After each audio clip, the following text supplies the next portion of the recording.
আমাকে তো আল্লাহর কাছে যেতে হবে, কিয়ামতের ময়দানে দাঁড়াতে হবে, সারা জীবনের হিসাব দিতে হবে। আমি সেই জায়গা কি হিসাব দিতে পারবো, সেই জিনিসটা আমি ঠিক রাখতে পেরেছি কিনা, এটাই হলো আমার মূল গোলের জায়গা, এটা হলো মূল টার্গেটের জায়গা। এইভাবে যদি আপনি ভাবেন তাহলে আপনার মধ্যে ডিপ্রেশন ইনশাল্লাহ এমনিতেই দূর হয়ে যাবে।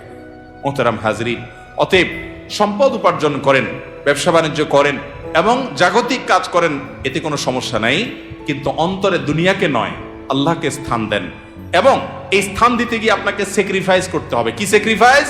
ওই যে সৎ পথে চলবেন, হক হালালি চলবেন, টাকা পয়সা বেশি হবে না। অন্যরা তো দূরের কথা, নিজের আপন মা বাবার কাছেও দাম পাবেন না, ভাই বোনের কাছে দাম পাবেন না, বইয়ের কাছেও হয়তো দাম পাবেন না, ছেলে মেয়ের কাছেও হয়তো দাম পাবেন না, বন্ধু বান্ধবের কাছেও দাম পাবেন না, এলাকার ইমাম সাহেব, খতিব সাহেব, হুজুর সাহেবের কাছেও দাম পাবেন না, কারণ পয়সা নেই। কিন্তু আল্লাহর কসম, যেই জায়গায় দাম পাওয়া দরকার সেই জায়গা ঠিকই পাবেন। আরশ আজিমের মালিক আপনার অনেক বেশি মূল্য দিবেন।